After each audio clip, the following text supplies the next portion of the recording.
This is episode 2 of the Untamed podcast. We have a special guest. You want to introduce yourself? Hi, I'm Frye. I've been carnivore for almost 2 years. I'm a powerlifter and born-again Christian by faith.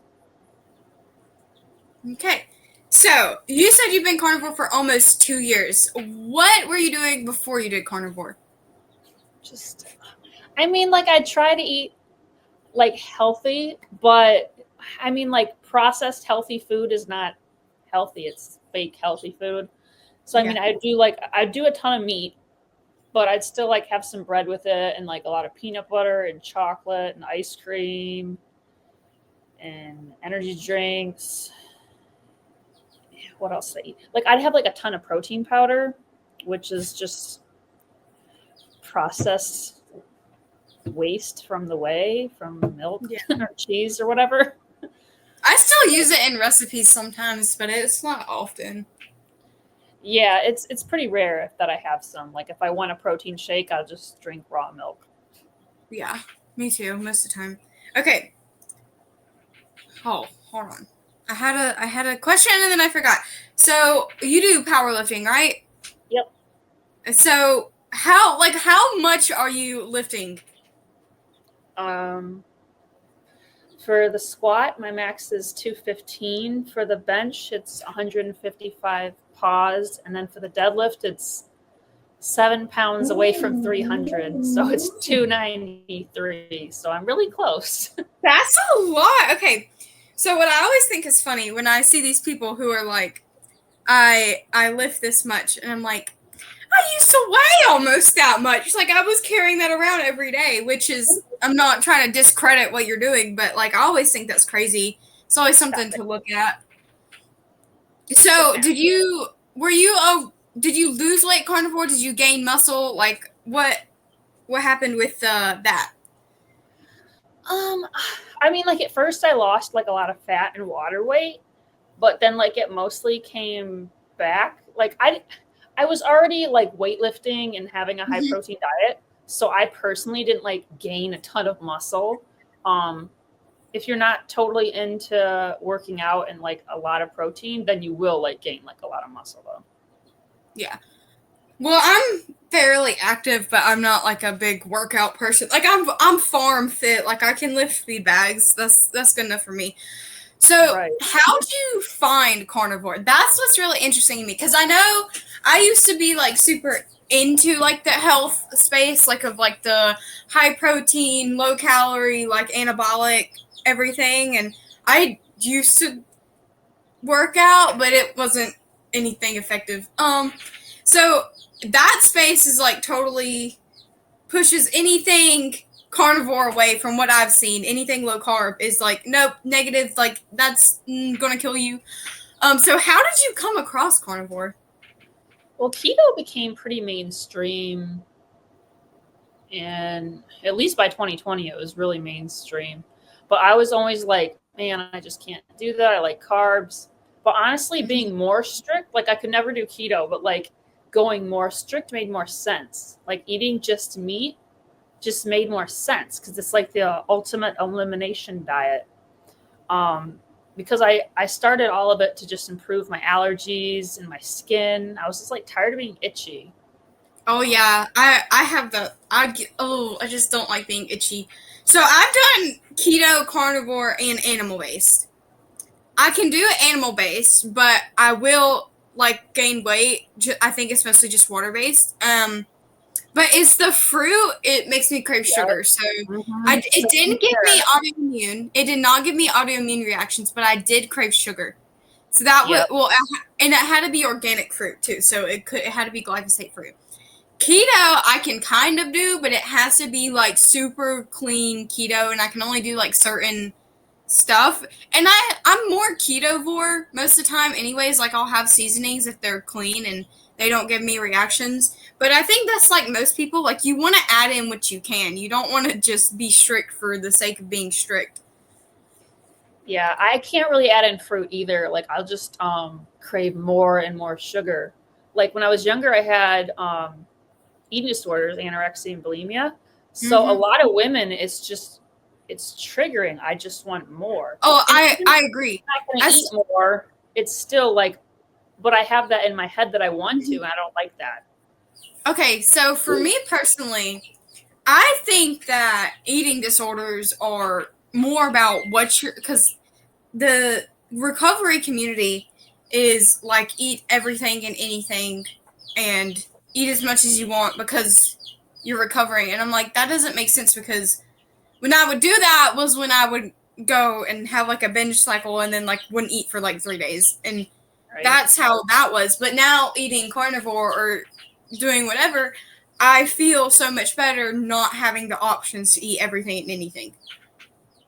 Yeah, like they say it's restrictive, but like having freedom, especially like mental clarity and freedom from addiction, isn't restrictive. Like people will be like, "Oh, you don't drink. That's like too restrictive, not fun." It's like, I don't drink and eat poison. Sounds freeing. Like, what are you talking about? Like the world just, the world, even in the Christian area, wants to like just get us to do whatever they think. Like, especially just mainstream media is like, oh, you can have like whatever you want. You can have your cake and eat it too, and like somehow be magically skinny and not break out. It's like, no, you like take a bunch of drugs or something to do that. Okay, so in the South, like church reunions, I need to stop messing with my hair. Anyways, church reunions, homecoming, Easter, Christmas, holidays, summer, block parties, whatever, there is junk food everywhere. Yep. Like, even if it's homemade junk food, it's still junk food. So it's like casseroles and cakes and whatever.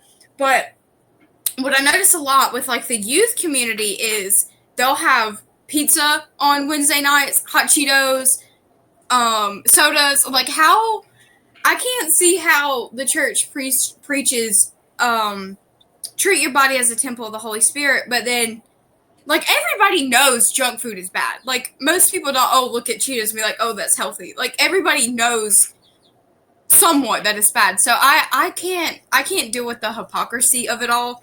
And since doing the diet, like I have kind of steered clear of like church a lot more than I normally would have, just because that it just like, it strains me.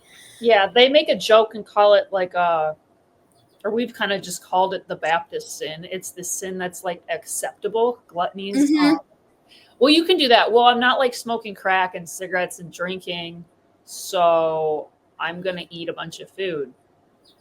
But I lose respect for pastors that are extremely overweight, like massive.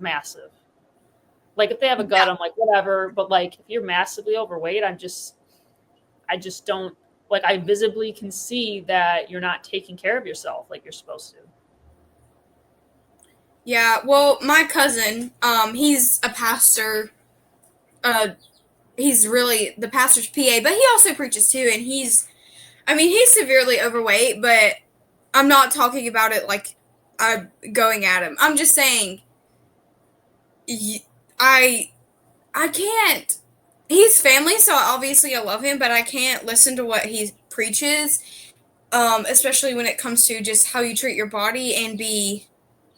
I can be in agreement with it if it's true, but I can also see the hypocrisy just like right there. I'm like, but a lot of it I think is not so much as I don't think it's they want to be this way. Obviously, nobody wants to be overweight and sick and unhealthy. It's just they don't know how to not. Right. And like now the whole like skinny TikTok thing on Instagram, like Liv Smith and like there's a bunch of other people.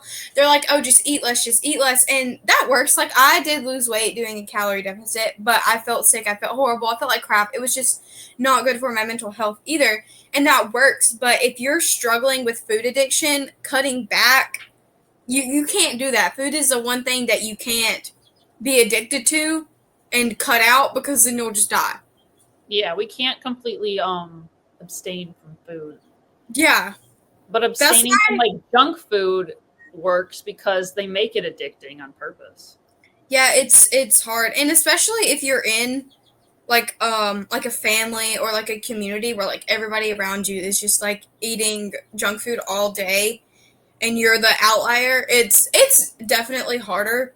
I always saw the challenge as being the easy part. Like me oops. Me around everybody else doing this is the easy part. It's when I'm by myself that I always start to struggle. And a lot of people, because I'm in like a carnivore group, they agree with the same thing. They're like, I'm good. Like holidays where potlucks, everybody's eating all this stuff, I can stick to my diet. But when I go home and when I'm by myself and the pantry's full of junk food is when I wanna go eat everything.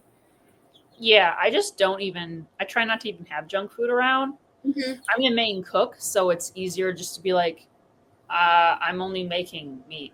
Sorry, and eggs and cheese. So if Yeah, you I do want that. to eat, you eat it. Yeah. Okay. So you did line diet for like 20 days, right?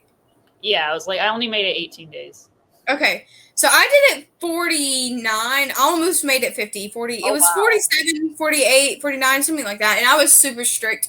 Um, I felt better like the first couple weeks that I did it. But the longer I went, the worse I felt. And I think it was mentally straining because I was craving things that I'd never craved before. So it wasn't like I was craving sugar, like whatever. I hate seafood with a passion. Well, at least I did. I hated seafood. I thought shrimp was gross. Everything was gross. On a lion, after like 3 weeks, I just had the most intense seafood cravings.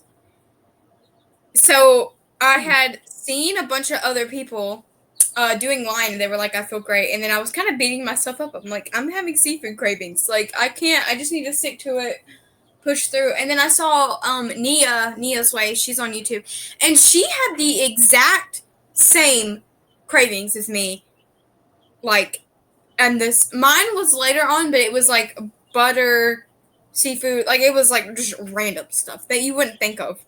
So, did you have any cravings online, or was it just a breeze for you, other than Yeah, wanting to add I other wanted food? cheese. Like, I mean, I like plain burgers and steak, but sometimes I just want some cheese with it, Mm-hmm. or like I want eggs. I've been able to add some other foods back in. Like lately, I'm craving organic onions. They taste sweet because if you don't eat sugar, it tastes like they're really sugary, but they're not. So it's kind of weird. Oh yeah, I think raw milk tastes. Oh, okay, I use stevia sometimes. Like, I don't have any problems with it, so if I want it, like, I'm just like, I'm not gonna get an autoimmune reaction. It's not spiking my insulin, so I mean, the carnivore police are gonna come after me and say that's not carnivore, but I don't care. Like, They're supposed to sometimes tell it I'll, has stevia in it. yeah. Well, and I get it's organic pure stevia, and it comes in a little glass dropper thing that you like. I don't know what the word is. Anyways, and I'll add that like to raw milk or to my coffee, and that's about it. Or sometimes I'll make cheesecake, and it's really good. But other than that, like even just um, what tastes sweet? I had something the other day that tasted sweet to me, but I can't remember what it was.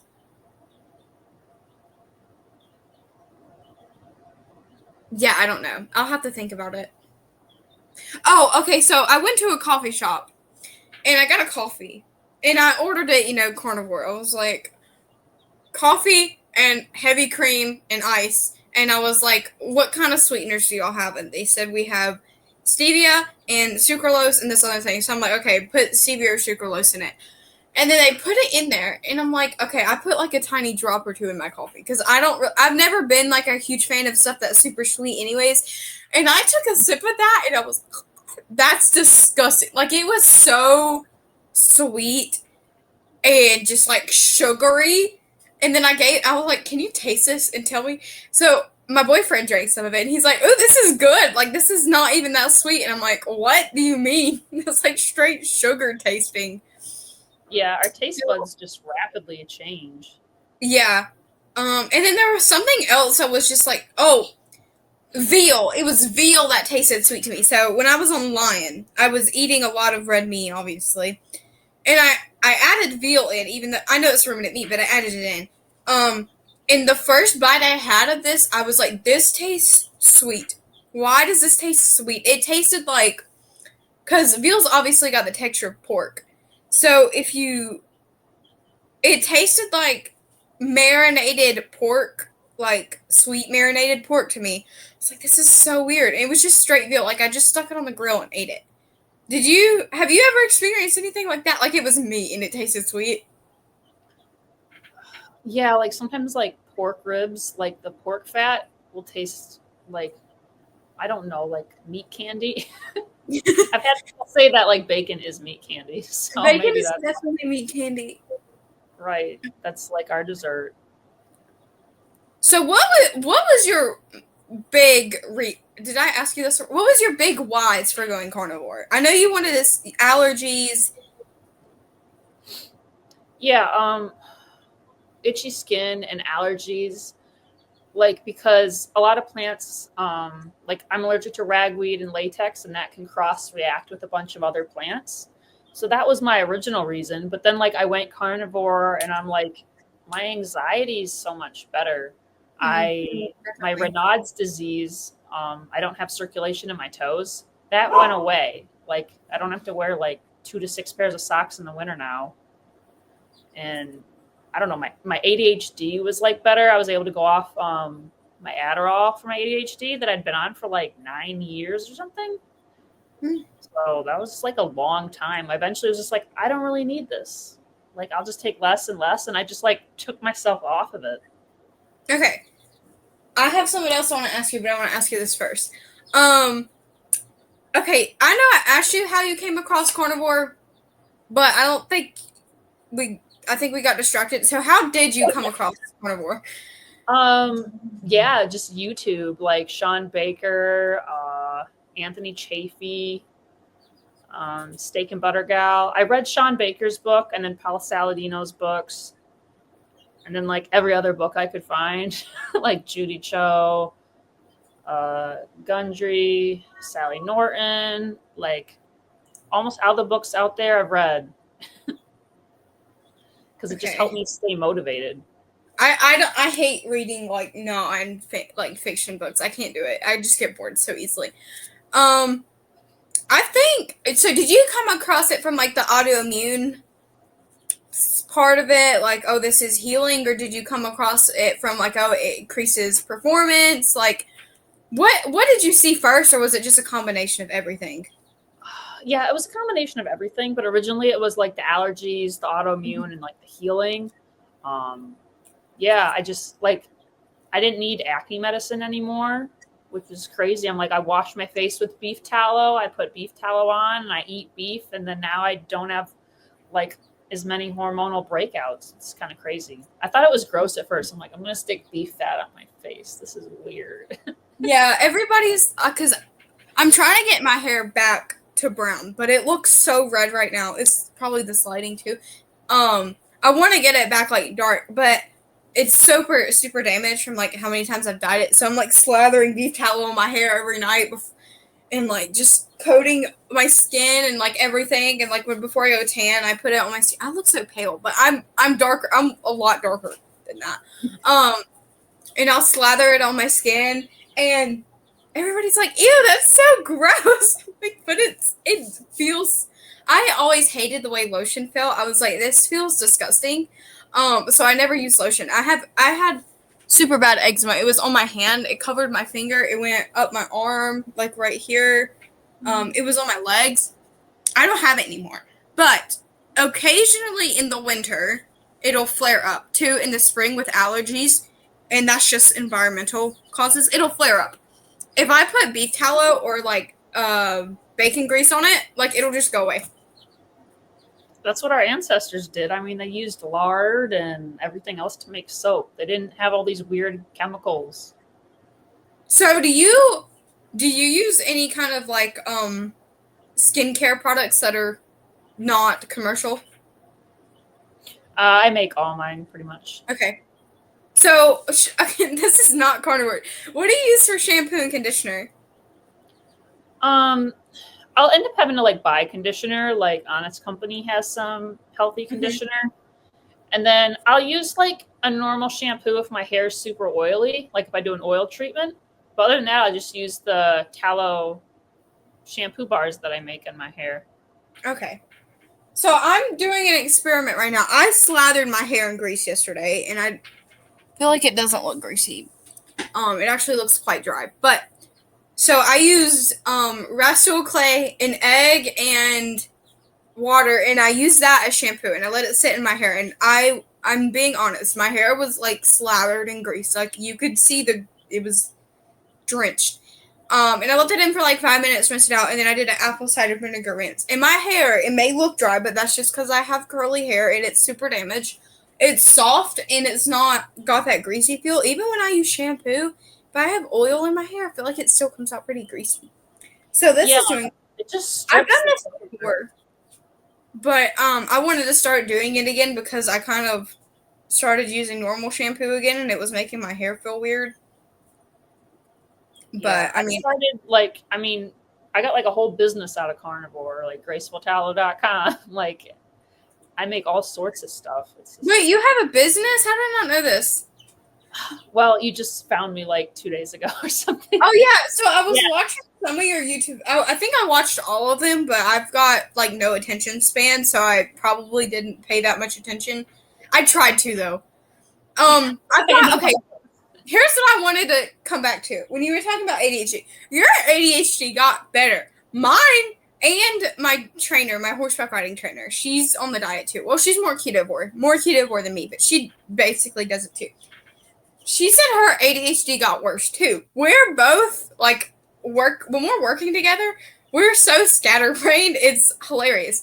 And I think the reason mine and hers got worse, and I don't mean worse as in like I can't sit down. Like I can, but I have so much more energy to where like, oh, this thing, okay, I need to complete this task and this task instead of me just like sitting here just like dreading life and just being tired all the time. Now that I've got more energy, I can actually do stuff. I think that's why mine got worse. Yeah, I can see that. I mean, I'm still like ADHD and scatterbrain, like doing a bunch of stuff. You know, I get home from work and I'm like, I got to make sunscreen, I got to make deodorant, I got to make makeup and get these orders out. And be like, woo woo, oh, the dog. And I'm just all over the place.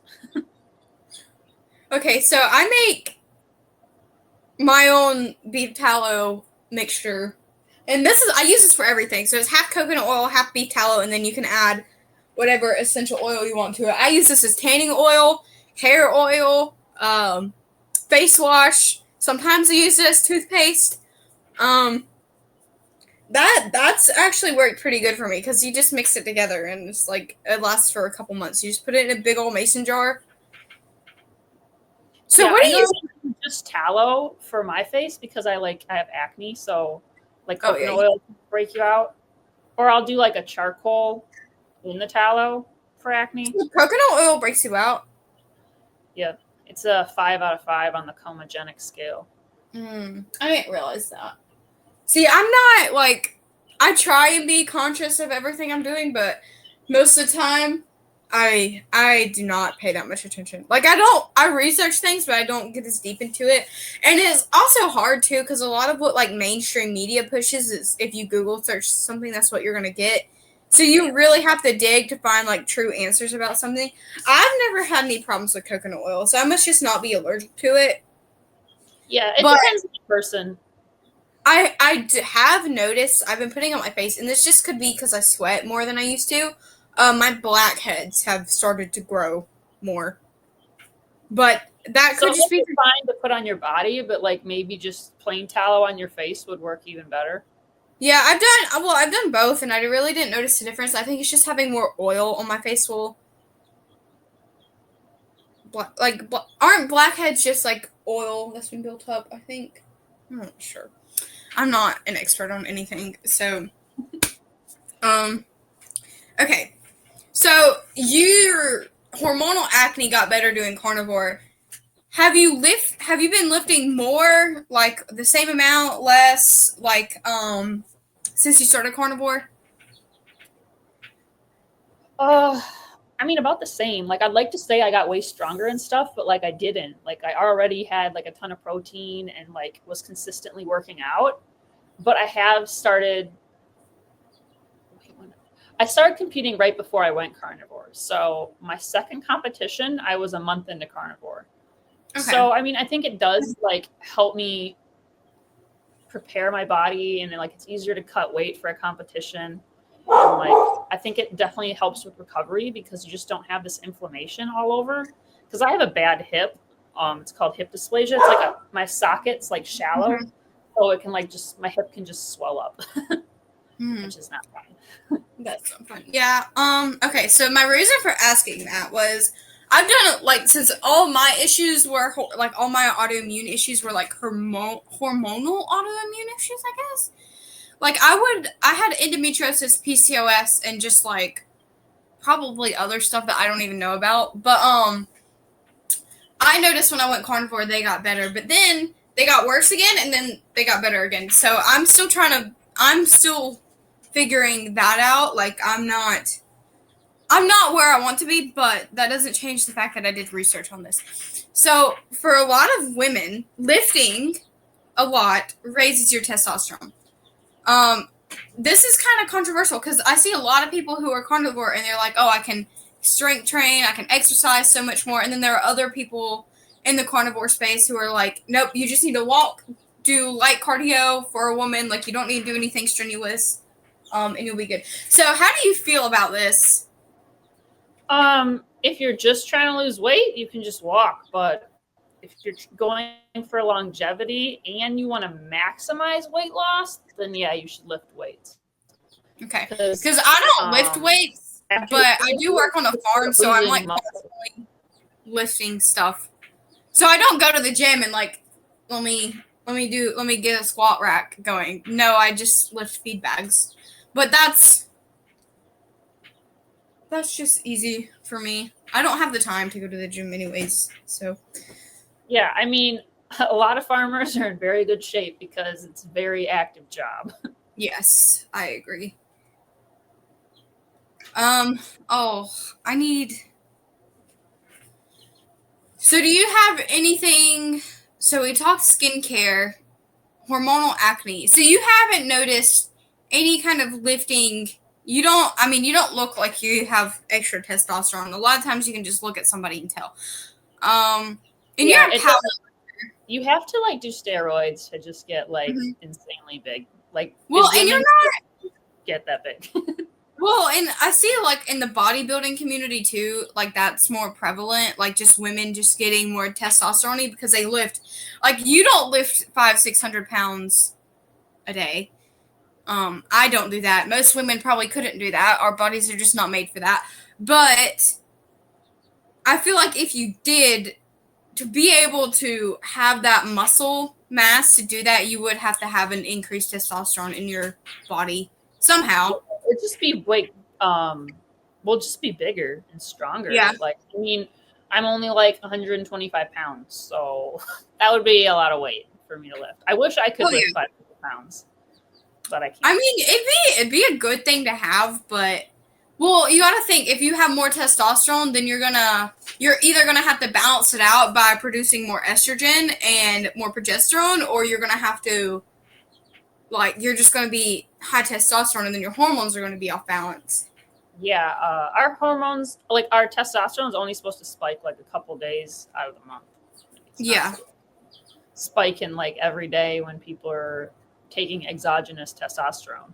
Mm-hmm. Oh yeah, I definitely understand that. The consequences are just way too high for women to mess with that. Like it's a lot. We have a lot more issues if we do that than if we were a male. I think a lot of women's hormonal issues, obviously a lot of it comes from food, but a lot of it also comes from just beauty products in general.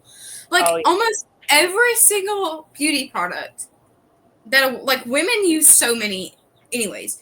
Every single beauty product that a woman uses, unless they're like going out and making their own stuff or buying special stuff, it has endocrine disruptors in it. So that's screwing up your hormones too. Like that's why, and then a lot of like the infertility rate right now is really high. A, it's just from food and all environmental stuff. And B, I think it's just because people are waiting a lot longer to have kids. Like they're waiting until their late 30s. and that's when your body is like ready to like stop having kids. Like that's how our bodies are designed. But I do think you would have increased chances of fertility later on in life if you weren't using perfume every day. Definitely. Because like Yeah. the word fragrance can be like 3,000 different ingredients. So Mm-hmm. if it's not from essential oils, it's probably from poison. Yes. Okay. I was scrolling on Instagram the other day and I saw this, and it was like natural flavors, natural ingredients. They were taking old. Okay, I don't know if this is true, but this is what I saw. It was like natural ingredients could be a protein or chemical flavoring derived from placentas that they got from abortion clinics that you know how like it messes with our dopamine sensors. That's how processed food is. It messes with our dopamine sensors. That's why we get addicted to it. So they're saying that there's something in a human placenta that will increase dopamine response, but they can label it as a natural flavor because it's natural instead of a artificial chemical. And I was like, that's really gross. Yeah, it sounds like some satanic cult got into our food system. Yeah, well, and that's a lot of like the food industry was the tobacco industry, and that it was the alcohol industry. So they're just marketing like they know how to work with drugs. That's what it like the person who started Nestle, I think, was the person who like was big cigarette person back then. So they know how to push addictive drugs out. And they're just doing the same thing with our food. They're making the food addictive and then they're labeling it as a health thing. Yeah, Oh, it's all about.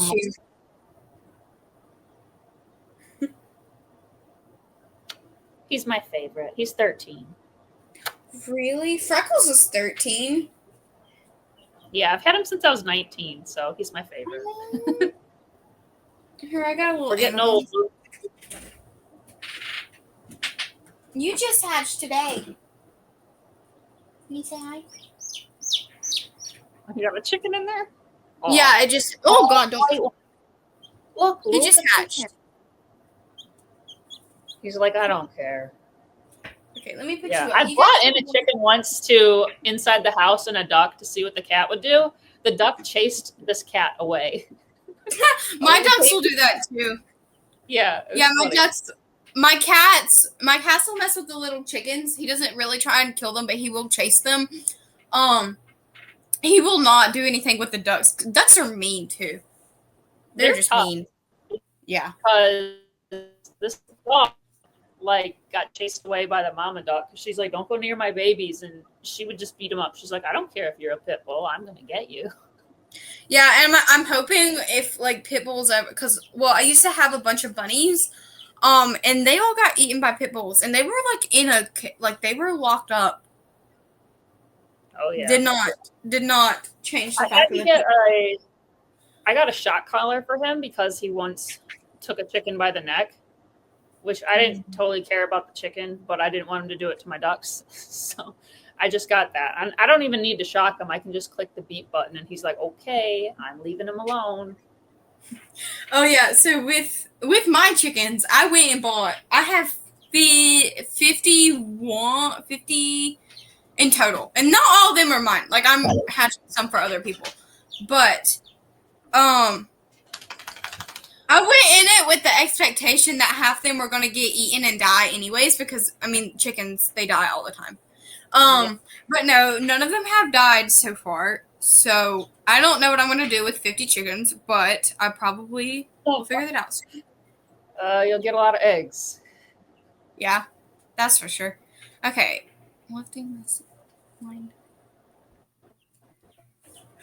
I feel like, I don't know. Is there anything else that we didn't cover? I feel like we covered a lot. I mean,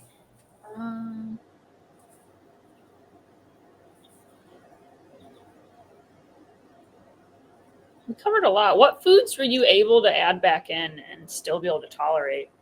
Okay, I'm gonna just go from after line, because so first thing I added back in was tuna, and then I added eggs, cheese, stevia, coffee, like dairy in general. I tolerate. I'm having issues with something right now. I'm not sure what it is, and I really don't want to go back line to figure it out. And it may also just be environmental. But it just started this past week, so You might want to check your pollen in the area. Yeah, it could be because I'm like super sensitive to environmental stuff. But I have noticed, and this was when I was carnivore, before I did lion. Because I like eating eggs, but I also don't like it. I'll go through phases where I'll eat like a carton of eggs a day, and then I'll go through ones where I'm like, ew, eggs are gross. But if I would eat 12, like 6, let's just go with 6, because that's about how many I would eat. 6 eggs, and they were just like Food Lion brand, Walmart brand, like they were just generic eggs. I would get like heartburn. But if I went to pasture raised eggs, or just like eggs from my backyard, like from the farm, I wouldn't get heartburn. But pasture raised eggs from the store are actually fed more soy than, or maybe not more, but they're still fed soy. And, I'm like deadly allergic to soy. So yeah, I can't soy. Well, I won't actually die, but I will just like it gives me the worst mood reaction out of anything. Like I just get insanely irritable. But it also hormones like majorly. Yeah. Yeah, the other day, well, this may be why I haven't felt great this week. So last week, I got some beef sticks, right? And I looked in the ingredients, it was clean. And then I bought the beef jerky from the same brand and the same flavor of the beef sticks. So I ate a whole bag of beef jerky, and I was like, this kind of tastes a little bit different than the beef sticks, but the beef sticks are cured, the jerky wasn't. Like, so I read the ingredients after I ate the whole bag of jerky, and it has soy in it. I'm like, I shouldn't have been that dumb. I should have looked at the ingredients. But you'd think if it was the same flavor by the same brand, it would be the same ingredients, but it wasn't. I hope so. Oh yeah. I didn't like it. I really didn't give me like a horrible like stomach reaction, but I was like super moody for like 2 days, so that was not great. And that it may just still be lingering in my body, is why I haven't felt good. Yeah, because women were on a different cycle too. Like men are on a 24-hour cycle, and we're on a 28-day-ish cycle. So like there's like a week out of the month, like I'll just be more tired. Yeah, me too. I think it's the week before my period. Oh, okay. So when I was online, noticed it most just because I was eating straight beef. I could eat 3 pounds of beef a day, the whole week before my period. 3 pounds a day. That's an insane amount. And I wouldn't gain weight. I wouldn't lose weight. Like I was losing weight, but when I'm on my period and the week before, I kind of maintain. Like my body's not going to let go of weight, if that makes sense. That's just how our bodies are. Or at least for me.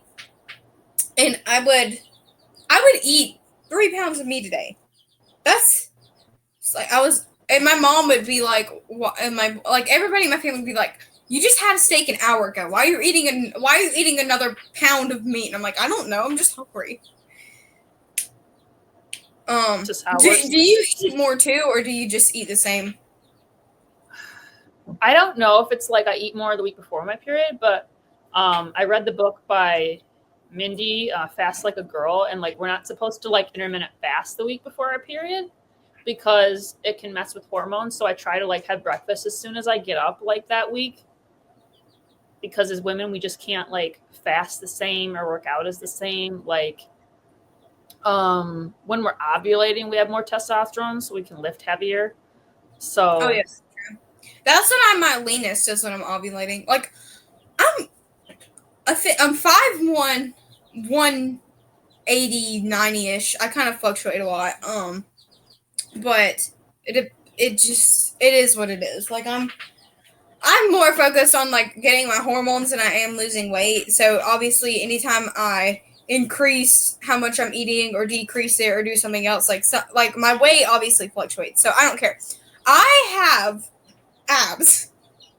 Weirdly enough, they're not very defined, but they're there. Like I'd have too much body fat for you to be able to see them. And like the same thing with my like arms and my legs. Like my muscles, if I flex them, you can see them. So I must have just like a very I must just have a very high muscle mass for my size. Cause I don't look like I feel like I don't look that big. Even when I was up to like 230 at one point, I didn't look like my friend. Like she was like 170 and we were like the same height and I was smaller than her. So I guess it's just how you like carry your weight. Cause I've always been pretty muscular. Well, muscle is more condensed. Yeah. Like if people see me in person, they think I weigh like 100 pounds. I'm like, I don't weigh 100 pounds. Well, and obviously I'm aware that I have like body fat on my body. Like you can't just not have body fat. Right. But I definitely like I can like touch my hip bones. Like I can like you have to be decent. Like you can't be like 300 pounds and feel your hip bones. Right. I want to get like a DEXA scan or something and like actually see what my body fat percentage is. I have a scale, one of those smart scales, but I don't think it's very accurate because it's still saying my BMI is like 35, 34. So who knows? Yeah. I've been able to like add in like avocado and like an onion lately and I've been okay, but like adding in fruit just didn't go good. Well, I think if you're used to being in ketosis, like, and fruit will kick you out of it, you'll feel pretty crappy anyways. Yeah, I just can't concentrate is good. And I'm like tired. Yeah. So I added in raw milk a couple weeks ago. And obviously, if you drink a lot of it, it will definitely kick you out of ketosis, but for me, since I'm still pretty young, so like I never had like the full on like carb addiction thing. Well, I mean I was, but it wasn't bad. Like I'm still relatively metabolically healthy. Like my insulin, it's not where I want it to be, but it's not awful. I'm insulin resistant, but it's not that big of a deal because I'm not like I don't know. I don't really care. But when I drank raw milk and stuff, like it didn't affect my insulin at all, and I wanted to see if I would react to it, and I can't just do a little bit of something because then I won't know. So I drank a lot of it. It was like a quarter of a gallon of raw milk. I felt fine. I actually had increased energy for like an hour or two, and then I think like the carb hit me, like the insulin spike. And then I crashed. But it wasn't like awful as if I were to go eat a box of Oreos. Yeah, there's a lot of fat in it and like all the digestive enzymes, you can actually process it. Like I can still drink some raw milk and like be in ketosis. Really? So how much are you drinking for that? I don't know, like 3 cups. Really, that much? Okay. I think some people. I mean, I work out a lot. Like I'll work out like 2 hours, you know. So maybe that's why.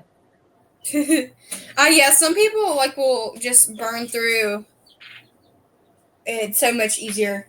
I don't know. I have a ketone tester and a glucose thing, and I will test them, but I really need to go experiment and see what affects what. Like yeah, I'm doing that right now. I got the breath thing and the little blood thing because I wanted to see. I'm like, okay, my brain works better in ketosis. How much milk can I drink? Yeah, well, and I'm definitely like a milkaholic too because if you don't, I don't know. I do better with dairy on carnivore, and I would prefer to switch over to completely raw dairy. Oh, and there's other people who are like my age ish, like, because I'm at the point where I can still grow. Like when I switched to carnivore, I mean lion-ish. My feet grew. Like I went up a shoe size, and I grew a little bit in height too. And there are other people who were like in their 20s, same thing. But I've heard a lot of people who are still like your bones aren't fused and you're still able to grow. They do better on dairy too, and I think that may just be, I don't know. It's probably has something to do with the caseophenols something. Casein protein. Yeah. Okay. Yeah, it's casomorphins. That's what they convert to in your body, but I don't know what they're called in the actual milk, whatever. Because it converts to casomorphins in your body. Well, I know switching to raw dairy was like a total game changer. It's just so much better for my digestion. Like if I have a ton of pasteurized cheese, it's just like, I don't know. Yeah, I'll just be kind of like bloated. I definitely noticed that raw milk didn't affect my digestion at all. But if I do eat a lot of cheese, like pasteurized cheese, or like a lot of heavy cream, like pasteurized heavy cream, it will kind of make my digestion weird. It doesn't like give me bad issues. It just is off. Yeah. So dairy, I think it's got something to. There's something in dairy that's good for. Well, it's got. I don't know. Well, I've been doing a lot of fasting too. So, well, not recently, but a couple weeks, not this past month, but before that. For a couple months, I was doing a lot of intermittent fasting. Just like I was still eating enough. I was making sure I was eating enough, but I would do like 1 meal a day, 2 meals a day in a window, or just do like a 24, 48 hour, 36, like as much as I could go without getting hungry, feeling fatigued. And then I would still make sure I was eating enough when I did eat, because if not, it's going to mess with your hormones a lot. And that's when I noticed that I grew. And when you fast, you definitely produce more human growth hormone. But I don't know if it had anything to do with the like raw dairy, or if it had anything to do with fasting. Because I've been experimenting a lot, but growth is kind of hard. It's kind of hard to pinpoint when that happened, because I didn't really notice it till my shoes started hurting my feet. So it could have. I mean, I don't know if growth is like a delayed reaction either. How old are you? Like 20? I'm 16. Oh. I thought you said you were 20 for some reason. I don't know. No, I said I know growing, so you are like at least 20. I know people who are in their 20s who've grown doing carnivore. Oh, that's what it was. Yeah, but I'm out of school. I graduated. I work 2 jobs. I mean, am I really 16? Like I've never. I don't know. Most people wouldn't know that I was 16. I don't really talk about it a lot. No, I figured you're older because you're a horse trainer. Oh yeah, I do that too. Well, I think it's more of like maturity level than like actual age. Right. There's some 40 and 50-year-olds that are really immature. Mm-hmm.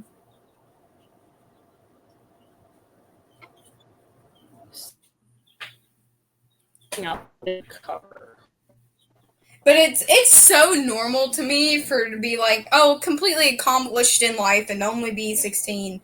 Like people, if people will like be like, oh, how old are you? Like, oh, are you in school? I'm like, no, I graduated last year. And they were like, well, how old are you? I'm like, 16. They're like, what? That's crazy. I'm like, is it though? Is it really that crazy? Most people just slack off and like graduate when they're 18 or 19. Yeah. Well, and it's not like it was hard. It was like people are like, "Oh my gosh, that's so much work." I'm like, "No, it wasn't." I did 3 years worth of high school in 3 weeks. Like that's not it was, and it's not like it was hard. And I'm not trying to say that I'm insanely smart. Like I'm not. I'm like average smartness. It was just easy. It wasn't. You just have to do it. So That's the hardest part. You just have to go to class. And I did it online too, so I just sat in my room like all day, every day for like 3 weeks until I finished it. So like I'm tired of having to do this. Let me just do it all. Wow. That's pretty fast. Yeah. Sure, well, and it really wasn't 3 weeks. Like I'd been doing the program for a couple months, but I'd only done my electives. I hadn't actually done any of my actual classes. So, like, because I was just slacking off. Like, I just wasn't doing it because I didn't feel motivated to and I didn't really want to. So then I was like, let me just lock in and do all of this, and then I just won't have to ever worry about it again. So that's what I did. Unless you go to college, then it gets worse. I never really planned on it. It was never something that I even thought about. Like, I thought about it, but I just never really saw me being the kind of person who can do that. Yeah, like, I already know. Don't even use their degrees. Like, I have a degree, my dad has a degree, my brother has a degree, we don't use them. Well, and I already knew what I wanted to do. So the only way that I would have considered going to college was if I kept on horse showing and I got recruited by a team. That would have been why I went to college. And then I don't even know what I would have studied. Like I would have just had to pick something random. Because if you get recruited, you get a scholarship. So it would have just been a free education. But I didn't. And I stopped showing. Well, I still show, but it's not the same type of showing. It's different. So yeah. I just don't think college is, it's not what it's a lot of people don't use it anymore, and then like now a lot of people just go for the college experience, not so much as education. Yeah, college experience is overrated. It's boring. Yeah, I knew that from the start. I'm like, high school was boring. College is going to be boring too. Yeah, I had to actually try.